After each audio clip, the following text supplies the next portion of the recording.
Director of the Swami Vivekananda Cultural Center at the Consulate General of India, Durban, Dr. Chaitanya Prakash Yogi, colleagues Ms. Cheryl Banwarilal, Ms. Kavita Solanki, Mr. Piyush Khandelwal, guests Mr. Dinesh Sharma, Mr. Radhesham Sharma, Dr. Bindu Pillai, Professor Ankit Katrolia.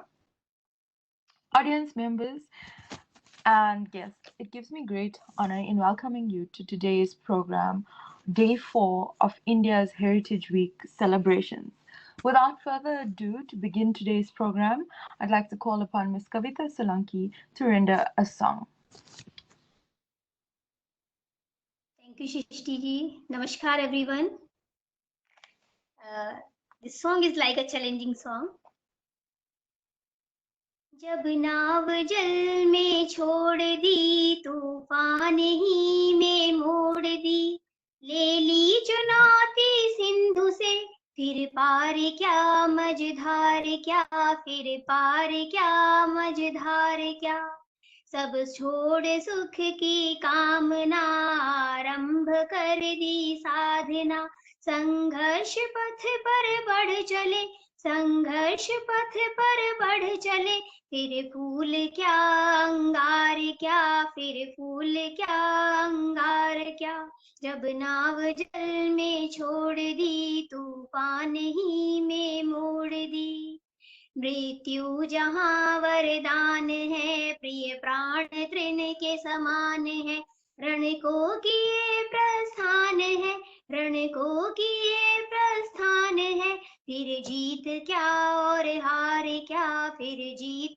क्या और हार क्या जब नाव जल में छोड़ दी तूफान ही में मोड़ दी दे दी चुनौती सिंधु को दे दी चुनौती सिंधु को फिर पार क्या मझधार क्या फिर पार क्या मझधार क्या उड़ना भी हग का काम है पंखों पे ही विश्राम है आकाश ही निज धाम है आकाश ही निज धाम है तेरे पास क्या और दूर क्या फिर पास क्या और दूर क्या जब नाव जल में छोड़ दी तूफान ही में मोड़ दी संसार का पी गरल मन को किया संबित सरल जब शैव रूप हो गए जब शैव रूप हो गए फिर राख क्या श्रृंगार क्या फिर राख क्या श्रृंगार क्या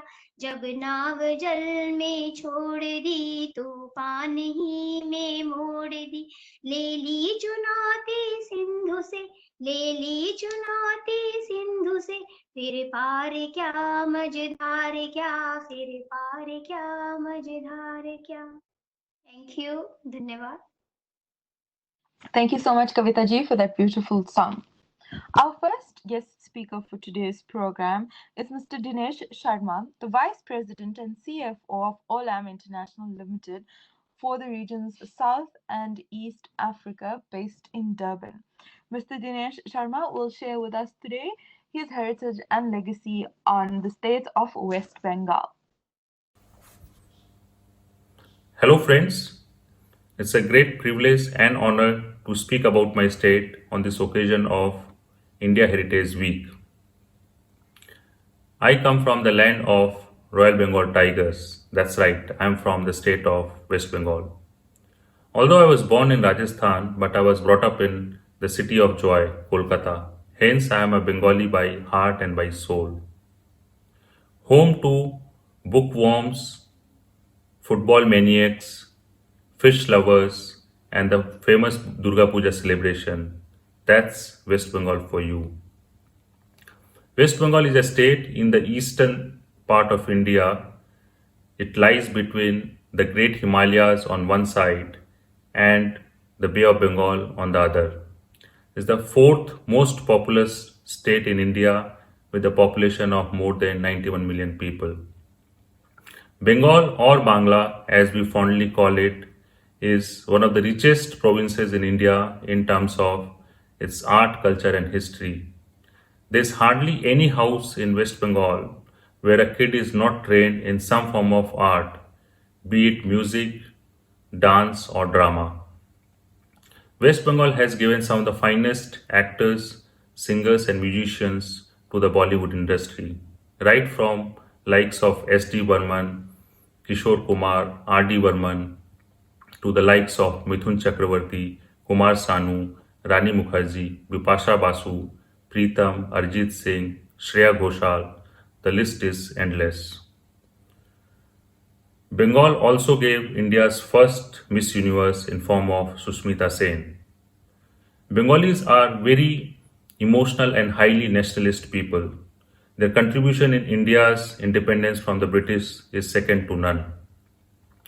We were fortunate that we had freedom fighters like Netaji Subhash Chandra Bose, Khudiram Bose, Bipin Chandra Paul, Maulana Abul Kalam Azad, Dr. Shama Prasad Mukherjee. The list is endless. We will forever remain indebted to them for their selfless sacrifice. West Bengal is also the intellectual capital of India. Some of the finest brains in the field of literature, cinema, economics, and science were born in my state. Be it Sir Jagdish Chandra Bose, who proved that plants also have feelings, and he made notable contribution in the development of radio wave technology, or be it Nobel Prize winner Rabindranath Tagore, who compiled the magical Gitanjali, or Dr. Amritya Sen and Abhijit Banerjee, who were awarded Nobel Prize in the field of economics, or be it Satyajit Ray, who was one of the greatest filmmakers of 20th century.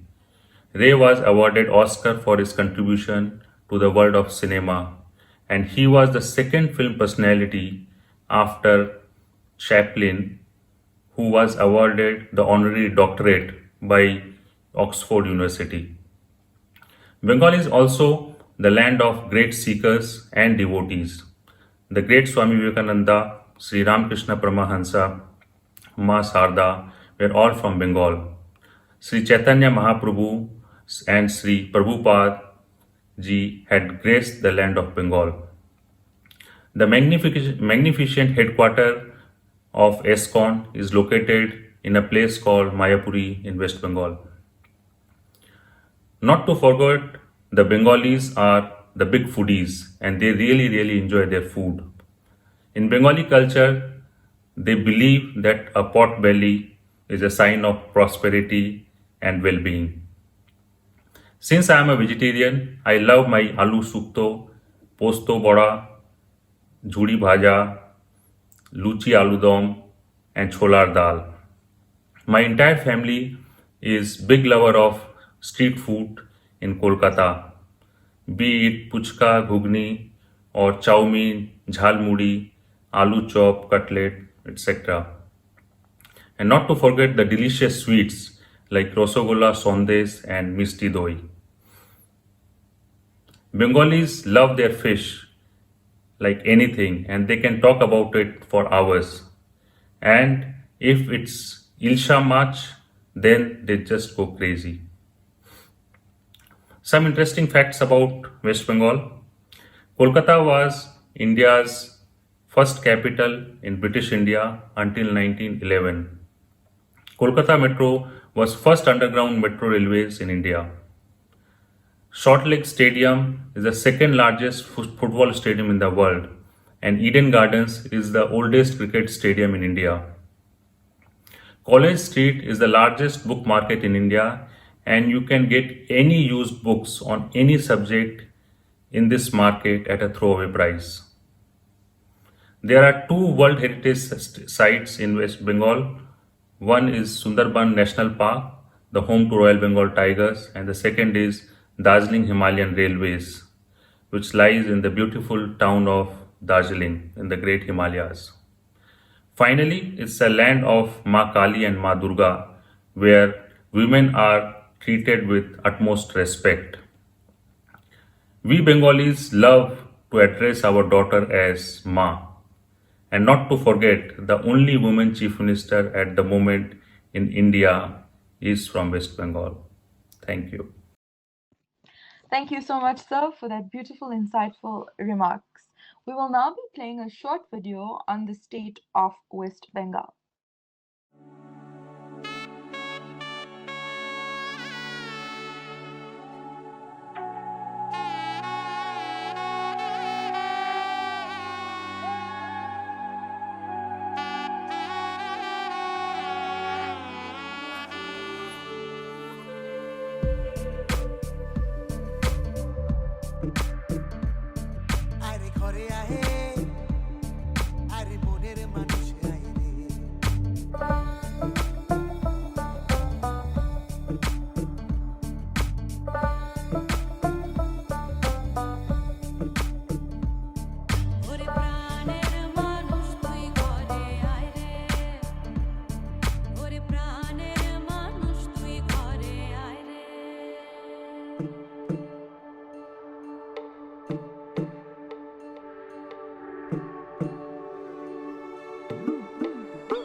গেছি শুনেছি তোমায়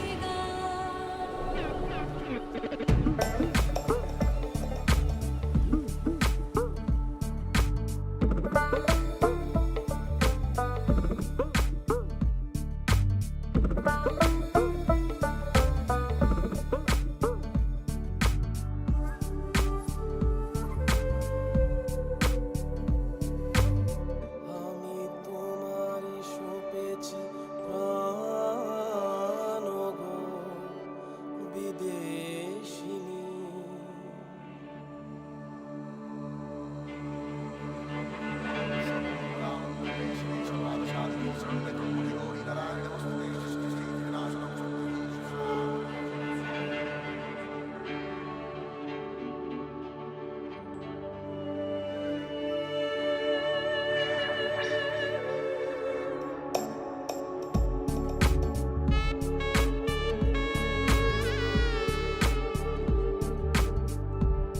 আমি অতিথি তোমারই দ্বারে ও গো বিদেশিনী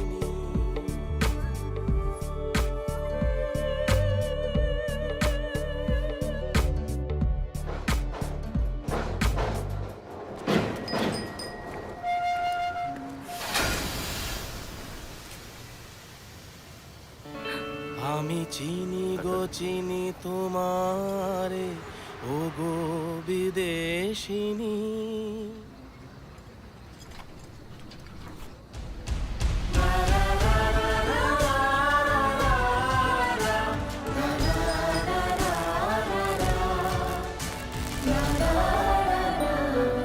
Welcome to Bengal, the sweetest part of India.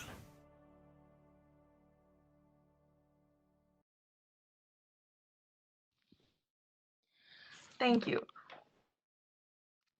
Our next guest speaker to share his heritage and legacy on the state of Rajasthan is Mr. Radhe Sharma, an entrepreneur based here in Durban, South Africa, who's been in the textile industry for more than several decades. Sir, welcome. सबको नमस्कार. First of all, I want to thank the team and organizer of India Heritage Week who given me a chance to describe and brief about Rajasthan. Raja plus Stan called Rajasthan, place of king. Rajasthan is most vibrant and colorful state in India.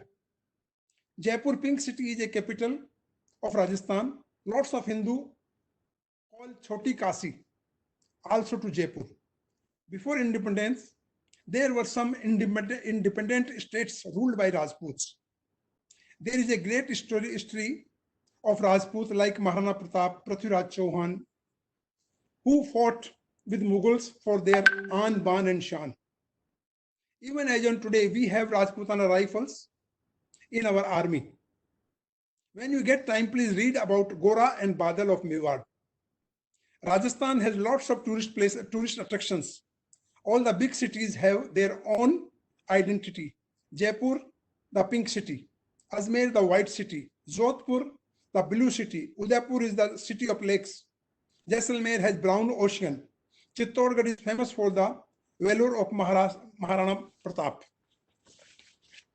Rajasthan has very famous religious places too, like Pushkar Raj, Temple of Brahmaji, Srinathji, Radha Govind Dev Ji, and Dargah of Khwaja Muinuddin Chishti Garib Nawaz. Ranakpur is famous for the Jain temples and its detailed carving and the architecture. The Tiger Reserve in Ranthambore and Bird Sanctuary in Bharatpur. Rajasthan has famous for their folk music called Langas and for traditional dance like Ghumar and Kalbelia. There was one latest movie, Padmavat, with Ghumar dance. Rajasthan is a very much well known their hospitality and food like dal bati churma, gatta kadi, sweets like ghevar, feni, moong dal halwa, gajar halwa and laddu. I hope everyone knows about the Bikaneri bhujia, which too product of Rajasthan. Rajasthan is also known for its arts, painting, carvings, marble statue, decorative items, handmade furniture, Sanganerian Bagru prints with vegetable colors on cotton fabric, setting of gold and silver jewelry with precious and semi-precious stones. Rajasthan has fort, palaces, haveli, tombs with their own architectural beauty. Nowadays, some palaces and forts have been converted in heritage hotels, and all being appreciated by domestic and international tourists. Rajasthani and Marwadis are good industrialists and businessmen like Lakshmi Mittal, Birla Group. At the end, I like to suggest everyone should visit Rajasthan at least once in their lifetime to see their culture, history, and heritage. When you people get chance, please must visit Jaisalmer for desert festival in the month of December, January, especially on full moon night to enjoy natural beauty of desert, which is also called the Brown Sea. And except all these things, Jaipur is also very famous city. They can make lot of sweets. They also have the Amber Fort is near to Jaipur. There is a Birla temple is there, and a lot other things are there. Jaipur is also famous for the marble statue. Only Jaipur in the Rajasthan, even we can say in the world, who can make all our religious pictures and all the decorative items. There is also wooden carving work also very famous in Rajasthan. Even all the wedding garments like a ghagra, chunni, that have also the Jaipur work. And also they are specialized for the wedding jewelries, which are made by gold, silver, etc. Once again, due to limitation of time, I have to cut short now. Otherwise, I can speak at least 4 hours about Rajasthan. Once again, I thanks to Dr. Yogi and their full team for this memorable talk about India Heritage Week. Namaskar, Jai Bharat, Jai Hind. I just want to say 4 lines about Rajasthan. Mharo pyaro Rajasthan, dhoraro Rajasthan, veeraro Rajasthan, khetaro Rajasthan, mharo pyaro Rajasthan, padharo mhare Rajasthan. Namaskar, Jai Bharat, Jai Hind. Thank you so much, sir, for that very beautiful insight and taking us through to Rajasthan. We now will be playing a short video on the state of Rajasthan.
Our next speaker to share her legacy and heritage on her state of Madhya Pradesh is Dr. Bindu Pillai, an Ayurvedic doctor, CEO and founder of the Kerala Ayurvedic Center here in Durban, South Africa.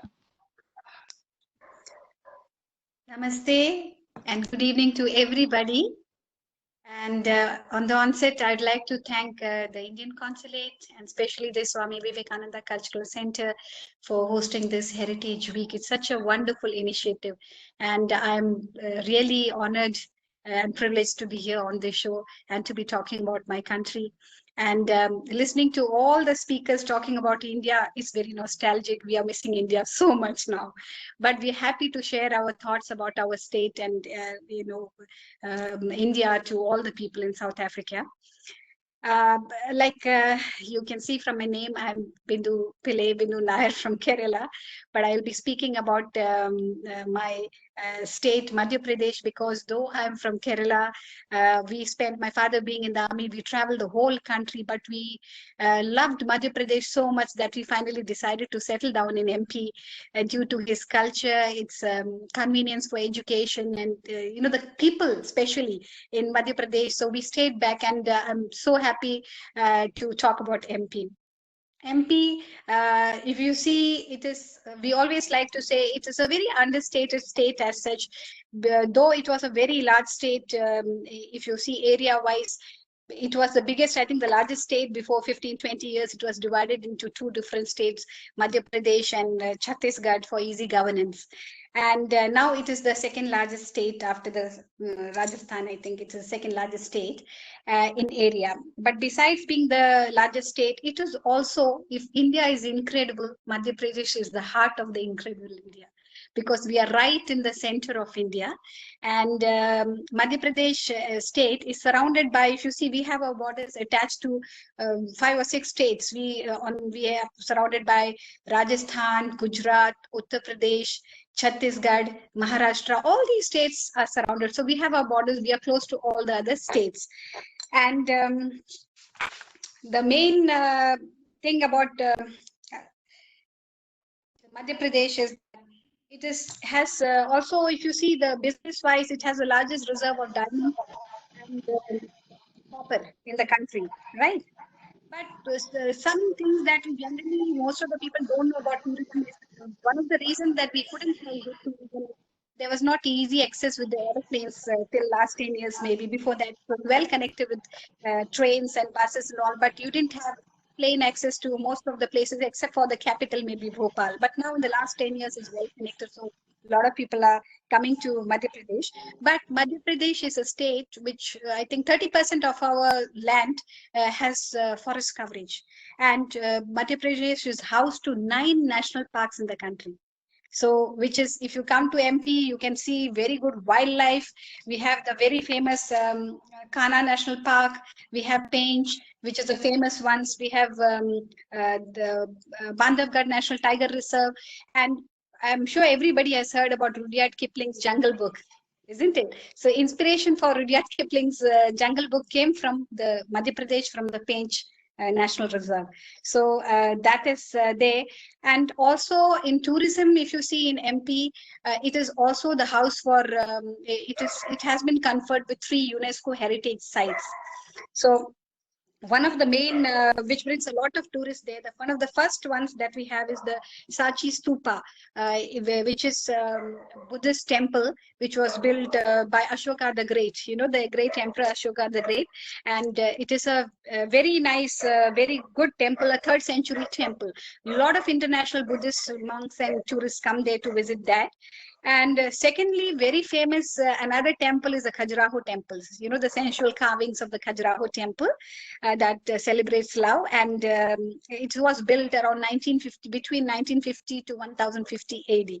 So it is a very, very old temple, and the carvings are still intact and very famous and beautiful. But the most oldest one is the 17,000-year-old rock paintings that we have in Bhimteka, which actually talks about the Stone Age man and their life and time of the Stone Age man. So these are the 3 UNESCO World Heritage Sites in Madhya Pradesh, which is well worth visiting besides our national parks. Then about history in Maharashtra, in Madhya Pradesh, So the main cities in Madhya Pradesh are Indore, Bhopal, and we have Jabalpur and Gwalior.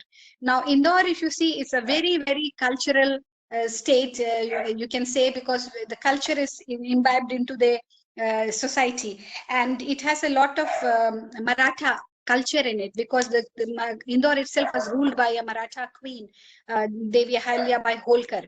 So they have a lot of, and besides, outside of Maharashtra, I think Indore is also the highest Marathi speaking people that we have in MP, right? So that is there. Second is Bhopal. Bhopal is the capital of, Indore is the largest city in MP, business wise also, but Bhopal is the capital city of Madhya Pradesh. And Bhopal was also ruled by Nawabs or Nawab Begums, means the queens of the Nawabs. So female Muslim rulers, that is, we had. Third is Jabalpur. Jabalpur is a very big city. It's one of the biggest cantonments. That's army cantonments and army, centers in India. Being central, the British chose it because it was not easily accessible. It was a very safe place. So I think every possible battalion, regiment in the Indian Army is there for training and stuff. You have the artillery, you have the infantry, you have the signals, you have the ordnance, you name it. All of them are there. So that is a very big army thing, besides having installations for manufacturing guns and stuff we have in Jabalpur. The main attraction in Jabalpur, which I'm going to talk about Jabalpur because that's the place I come from. So I'd like to talk about it when I finish about the other cities. I'll take 2 minutes and tell you, because some beautiful things are there in Jabalpur. And then Gwalior is also another city where it's which is famous for its sports, and the Scindia family ruled there, the Maratha kings, and they have the famous Jaivilas family, the palace there. So this is the main 4 cities in Madhya Pradesh. Besides these 4 cities, what we are also famous is that spiritually in Madhya Pradesh is a very, you can see the people are very cultured and spiritual, like some of the other places in India. But we have 2 Jyotirlingas. Most of us are familiar with the Jyotirlingas, and also Ujjain. Ujjain is a very, we can say it's a holy place, and it has been immortalized in the Hindu mythology because we have the Mahakumbh there. Mahakumbh is the place where every 12 years we have one of the biggest congregation of human beings on earth. That is, we have about 20 million people coming to the Kumbh Mela, which is held every 12 years. And this was, according to a mythology, is held in place where during the Sagar Manthan, or the churning of the sea, the heavenly nectar or the Amrit fell on certain spots on earth. So Ujjain is one of such places. So we have the Mahakumbha there, so which is a very, very blessed place.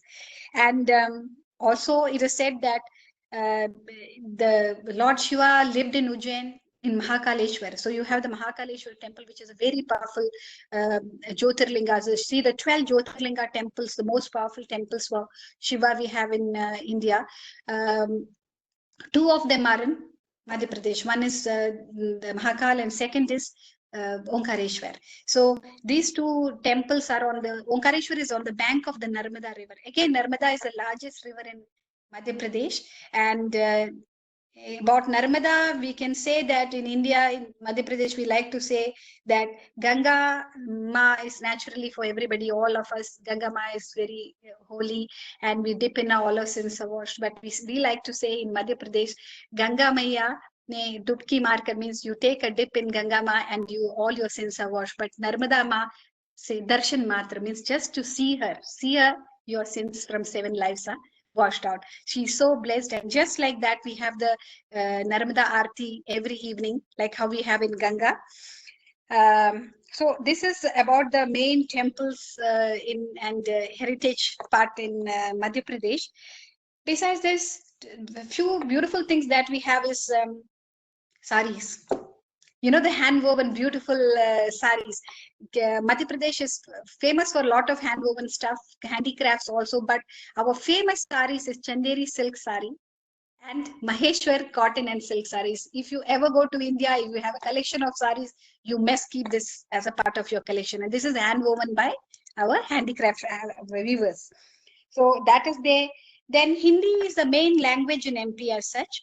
but also certain parts like Indore, Marathi is spoken, and Urdu is also spoken in certain Muslim areas. And then we have tribal languages. We have also like Bundeli from Bundelkhand, and we have Malvi from Malwa. So different areas, certain we have different language, but main language in MP is Hindi. So Hindi is very nice, and we like to say different Hindi. You know, like Bhopal will have a mixture of Urdu and Hindi. Jabalpur will have more of a Hindi and Sanskrit mixture, right? So Hindi is spoken everywhere, but we have different versions of that Hindi. And music and literature and culture wise also, MP is very rich. Tribal and folk dances, we have the most famous is the Ahirai dance, you know, Rai dance we call it. That is a tribal dance where you have the main drums and timki, they call it timki, is where they have two brass, you know, platters that they use for the music. So these are the tribal dances. But classical also, Madhya Pradesh is very famous for Hindustani classical music. So we have the Gwalior Gharana, which is one of the most famous gharana for Hindustani music. And two of the medieval, you know, the famous singers from medieval times, Tansen, everybody knows about Tansen, and Baiju Bawra, both of them were from Madhya Pradesh, from near Gwalior. So music, classical music especially, has a very in-depth and profound effect on our life in Madhya Pradesh, classical music. And MP also is a lot of musicians present also. Musicians, singers are from MP. So, for example, Lata Mangeshkar herself was born in Indore. So every year they have the Lata Mangeshkar festival, their music festival. Kishore Kumar was from Khandwa in Madhya Pradesh. So famous playback singers were there from MP. So music is naturally a part of our culture. And yeah, that's some of the main things. But another thing I would like to talk about is our poetry. We had a lot of famous, renowned poets coming from Hindi, poets from Madhya Pradesh, and from Jabalpur and surrounding Ujjain, and even Bhopal. Bhopal had a lot of Hindi, Urdu poets there.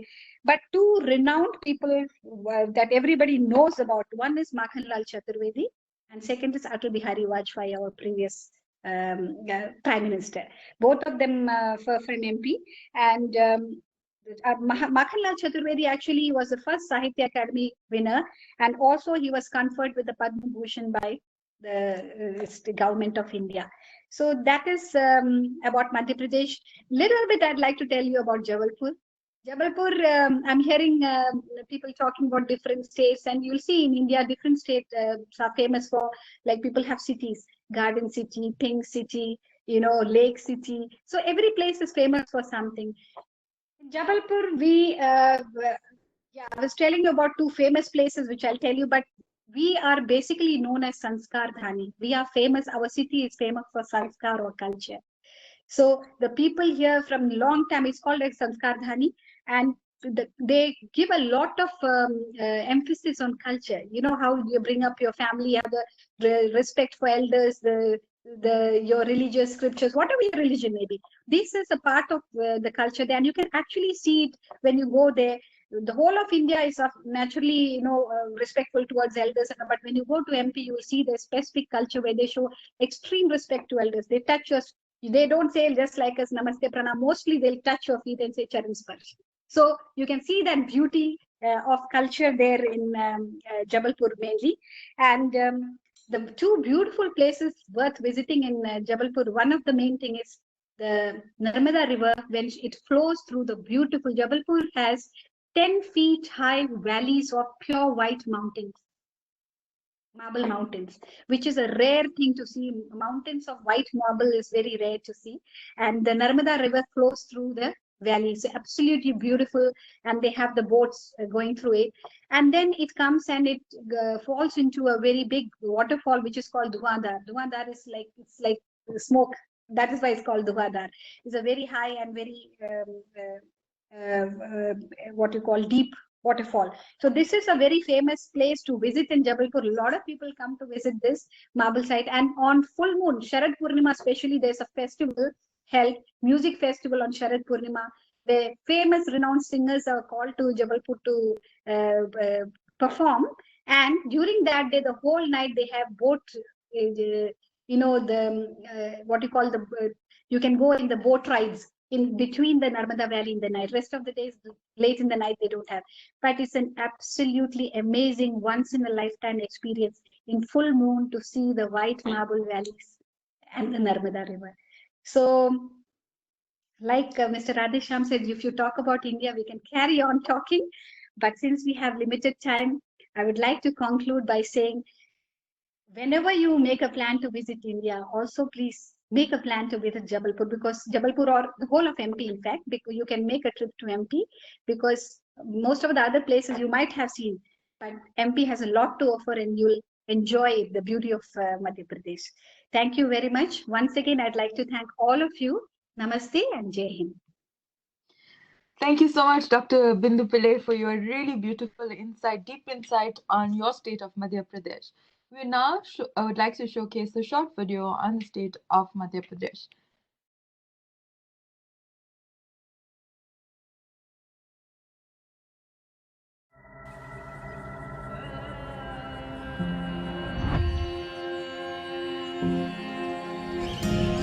When I open my eyes to a day of glee, nature's abode is where I want to be.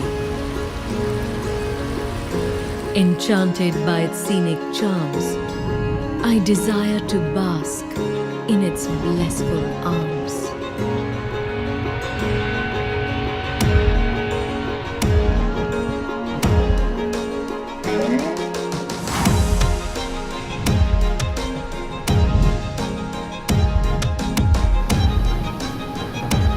When the going gets tough and triumph upholds, I wish to rejoice my victories amidst the brave and the bold. The adventure then unveils, and to the courageous roars and soaring hopes, I bow down and hail.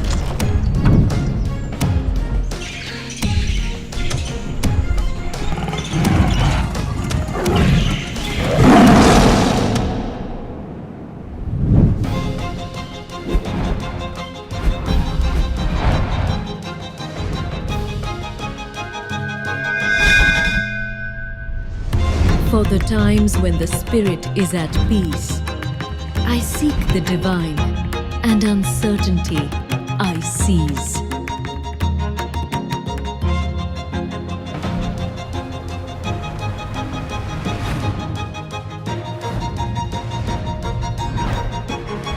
Purity,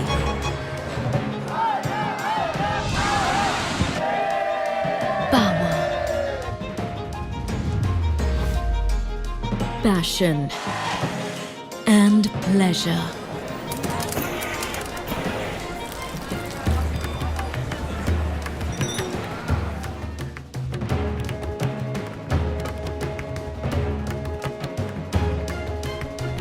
The feelings that reside within are all I want to treasure. Beauty, adventure, peace and culture are my inner call. थोड़ा कल्पना कीजिए only imagination फिर बोलते समझ गए तो आठ नहीं समझे तो मोड़ा नाट आप लोग घूम रहे भेड़ा खा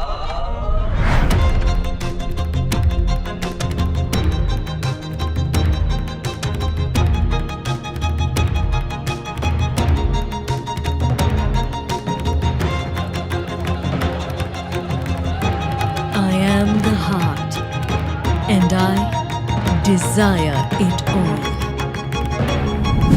मध्य प्रदेश, सब कुछ जो दिल चाहे. Our next speaker is Professor Ankit Katodia. He's a professor at the University of Northwest Province, South Africa, and he's going to speak to us on his heritage and legacy on the state of Goa. Namaste, all of us. Can you please hear me? Yes, Ankitji, we can hear you. Namaste. Thank you, Indian Consulate, Swami Vivekananda Culture Center, Dr. Yogi ji, respected Anis Rajan ji, and all of us who are present here today. Once again, thank you for providing me this opportunity to share my views and my experience about the Goa. I am originally from Gujarat. I born and brought up in Rajkot, but I have visited a Goa a couple of times. And based on my experience, I will take you to the journey about the Goa, where we start with the history. What about the independence of Goa? What, as a tourist, you must do in Goa? The food, the culture, and obviously the shopping. So this will be my complete itinerary about my 10-minute speech about the beautiful states of the Goa. History begins with the Portuguese. The first Portuguese arrived in Goa in 1498 under the guidance of Vasco da Gama. After the India achieved independence from the British in 15th August 1947, it suggested to Portuguese to give up its holding in Goa and other part of the India. But Portuguese refused to do so. On December 19, 1961, Indian military crossed the border and attacked the Portuguese under the code name called Operation Vijay for about 36 hours, where continuously air, navy and army requested to complete the surrender area by the Portuguese. And they successfully achieved a freedom from the Goa on the day of 19 December 1961. Until that time, the Goa is celebrated as a Liberty Day from 19 December 1961, and which is known as a state holiday in the Goa. As we are aware that Goa is the most famous tourist destination, and majority of the people outside of the India, they would like to visit a Goa. And the question is that why Goa? The Goa has a beautiful infrastructure. It has a beautiful churches. It has a beautiful shopping environment. And though they have obviously beautiful hotel and as well as the beaches. Let me share some of my views about what are the various famous beaches in Goa. The Miramar is the most famous beach where every tourist would like to explore. Then the Baga Beach, Arjuna Beach, and Angoda Beach. These are the famous beaches where every tourist would like to explore. Apart from the beaches, there is a many other tourist attractions such as Falls, which is also a very prominent place where each of the tourists would like to visit. Apart from that, there are the many forts as well as the many historical remark which has been built by the British colony and still the infrastructure is alive. So there are the many ways where a Goa is also a best tourist destination. When you visit the Goa, you found the people, they are Hinduism and the certain people believe in the Christian religious. Goa is situated on the southwestern coast of the India. The best time to visit the Goa is during the month of December and January because the eve of the Christmas and New Year is a different experience to celebrate those kind of festival in the state of Goa. The Goa is a diversified culture and they have a varieties of the festival and the languages. The total number of the languages in Goa are English, Portuguese, Konkani, Hindi. However, Konkani is the official languages of the Goa. Goa is also famous for the historical churches. Based on my experience, the Basilica of the Jesus, the church name, that is the most oldest and very famous church in the Goa, and this church is also in the UNESCO heritage site. The people of the Goa, they are very cultured. The people of the Goa is a well-educated people and they contribute a maximum on the GDP. If we talk about the food of the Goa, the people like to eat mostly the rice and fish. These are the staple food of the Goa. Apart from that, the most of the dishes in the Goa, they use rice, meat, and local spices.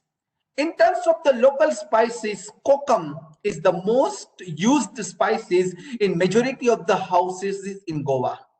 You can see varieties of the fruit in Goa as well, like a banana, mangoes, watermelon, pineapple, and so on.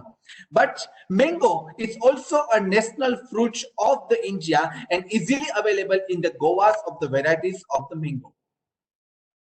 The larger amount of the tourists from the various destinations, they visit the Goa every year, and Goa is well connected with a rail line, with aircraft as well as the road line.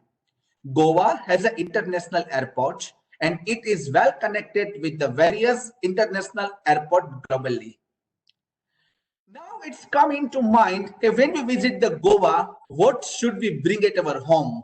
Because obviously when we go, we bring some memories which we can keep, with us. In terms of the food, cashew nut, we call kaju, is the most famous in Goa and it got their own unique taste. Based on the personal experience, when I visited 3 years ago, I bought few cashew nuts, some of the spices where you can get in Goa only. Apart from that, handloom and handicraft item, some of the small wooden furnitures, and this is all about the state of the Goa. It's not going to be end here. So Goa has a unique place in the state. The weather of the Goa is like most of the time you feel like a cold and it may rain any time during the day. It's also, you can hire a bike, you can hire a car. So there are the various public, private, where you can book which side of the Goa, whether you would like to go with the north part of the Goa, south part, and so and so.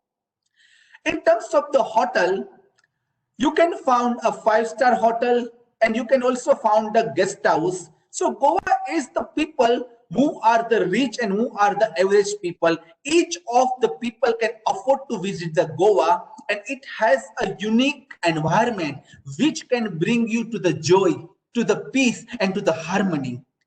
Varieties of the market is Goa available. There is a big shopping plaza where you can explore. There is a flea market, or even though there is a night market. So Goa can have a unique experience for each and every tourist. Though India has many things to offer, each and every state of the India is unique. If we start about Madhya Pradesh, Rajasthan, even Gujarat. So today my topic which allocated to me, that was in Goa. So my mainly talk is for Goa, but it's not going to end here. There are the many things which Goa can offer to the tourists.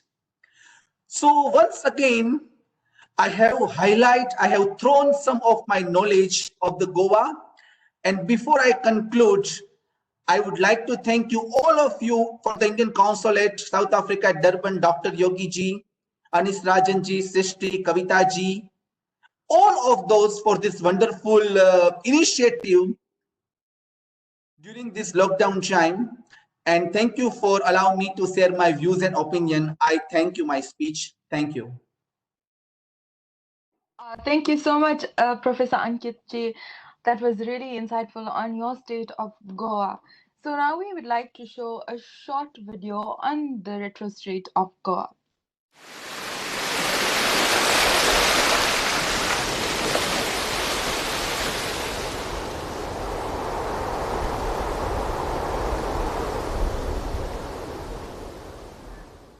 Goa. Everyone talks about the awesome beaches here. But let me also tell you what I saw beyond its beaches in India's holiday capital.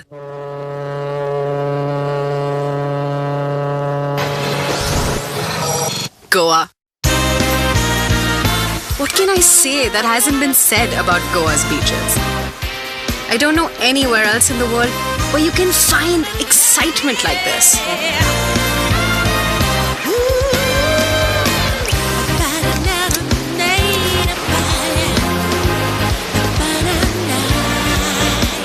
I could spend hours just letting go.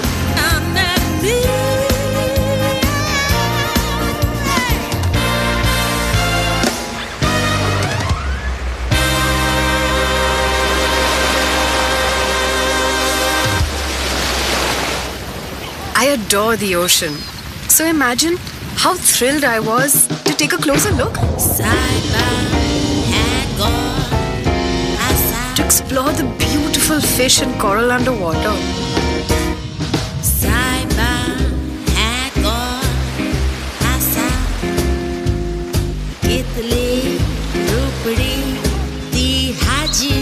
And to soak in the sun with the cool waves at my feet and the blue sky above. It was serenity at its best.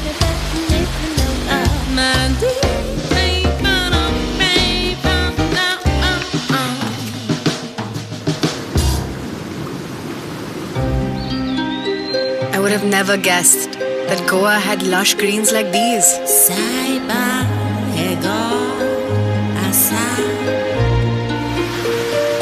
Walking through the forest and listening to its soundtrack was easily one of my favorite parts of my trip. I don't know how, but that beautiful, long, winding trail helped me lose myself and find myself at the same time. It made me wonder what else Goa had waiting for me.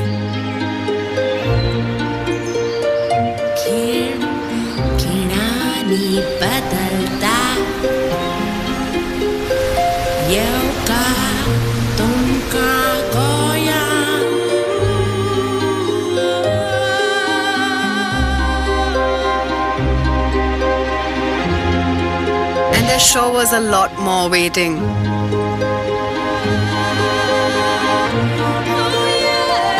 I finally got to experience a hot air balloon ride and made a few cute little friends along the way.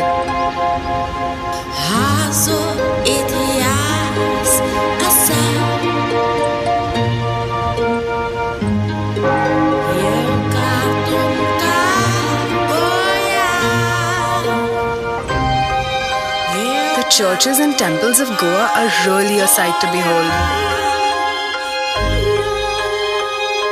Each one is bigger and more beautiful than the last.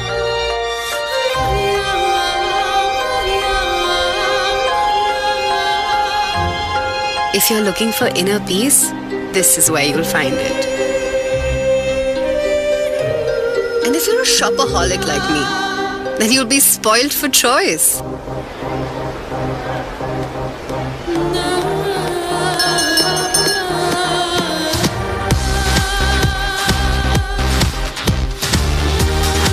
I wouldn't know where to start on the food. It's absolutely divine. Goans love their football, and I love watching them play just as much.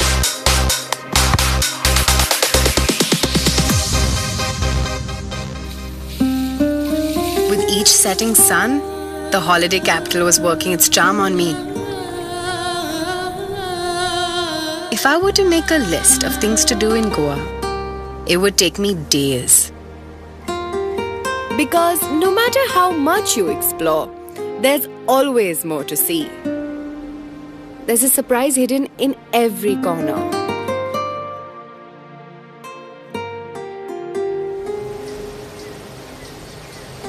The architecture, the culture, the people.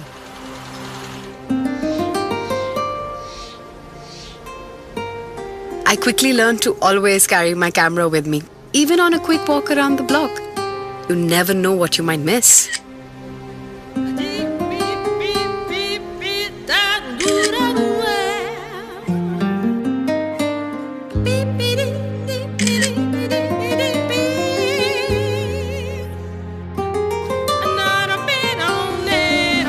Getting to know a little about Goa every day was wonderful.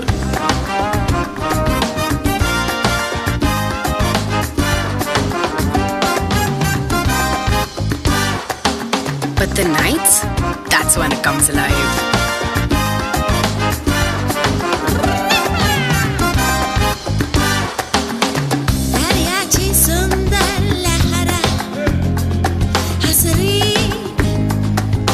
I felt super lucky to be in Goa. So I thought I'd test my luck even further at one of their many casinos.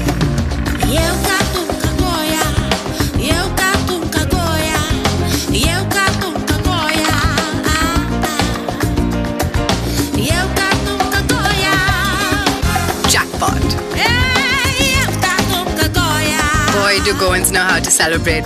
And I fit right in.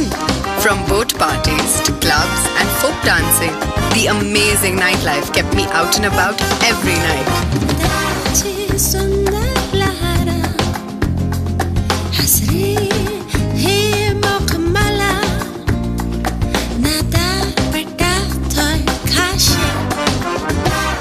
If you're into a different kind of wild, Goa has that too. You can become one with the outdoors and see things you've never seen before. One of my trip's most memorable moments was the wildlife sanctuary.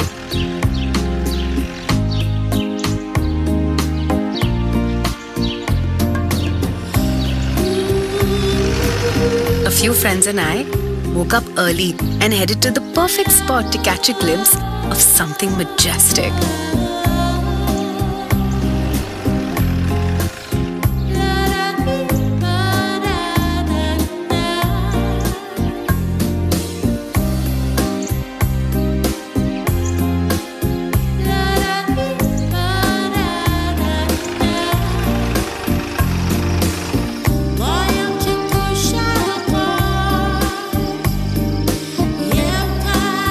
And we were lucky enough to get a quick picture too.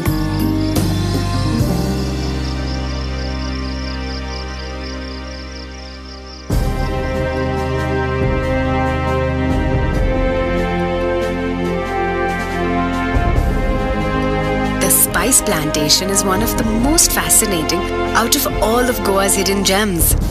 We were greeted like royalty and treated to a wonderful tour of the place.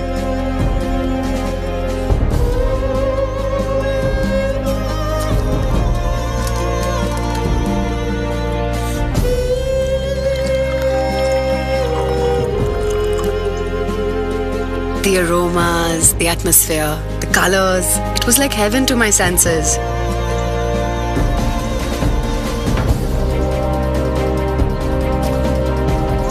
I'm so glad I took the time to get to know this side of Goa as well.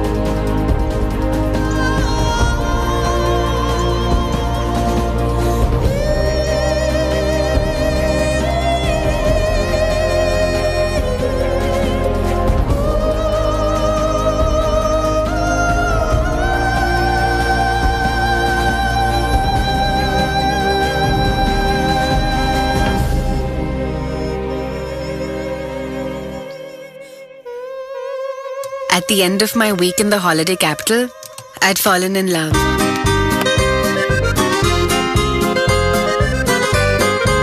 In love with the forever happy people I'd met there.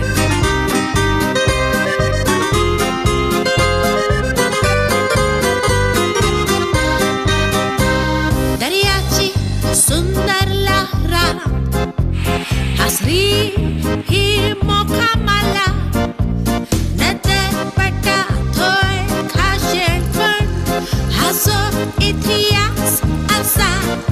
I was in love with the soothing breeze that swept through the trees.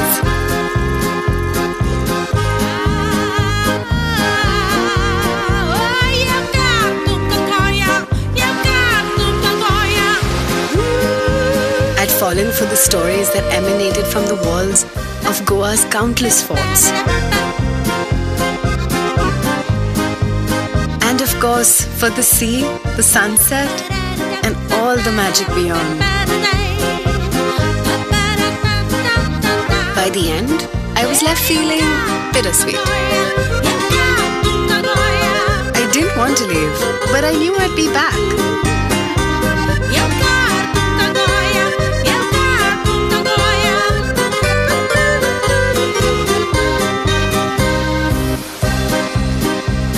Back to hear even more stories.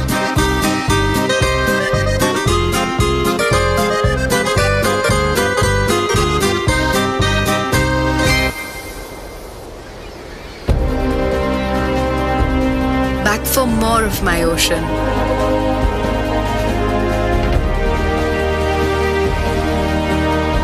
And for the most stunning beaches I've ever seen.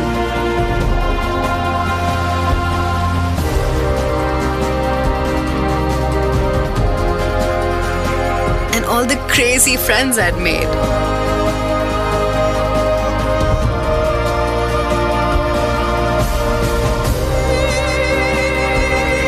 That's what Goa does. It finds its way into everyone's heart.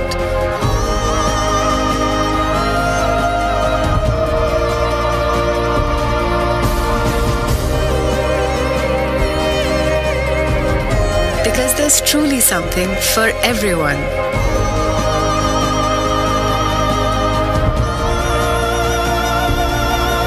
No wonder they call it the holiday capital. Goa. See more, be more. Thank you. We've come to today's conclusion of the program, and please stay tuned with us for the week's proceedings of the rest of the states showcasing India's Heritage Week.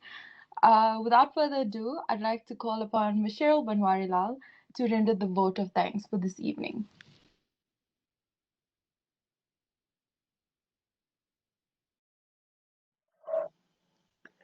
Thank you, Shasti. On behalf of the Swami Vivekananda Cultural Center at the Consulate General of India in Durban, I wish to express our deep gratitude and thank you to Mr. Dinesh Sharma.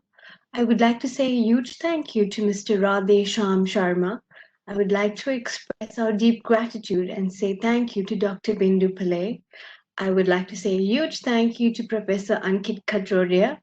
Thank you once again, all our guest speakers, for taking time off your busy schedule to join us for today's program. I would like to say a special thank you to Dr. Chaitanya Prakash Yogi, Director of the Swami Vivekananda Cultural Center, for making all these programs a success. I would like to thank Ms. Kavita Solanki for that beautiful song, and Ms. Shasti Haranayan for being our lovely MC. I would like to say a huge thank you to Mr. Piyush Khandawal for all the technical support and making all our online programs a success. Stay home and stay safe. Thank you.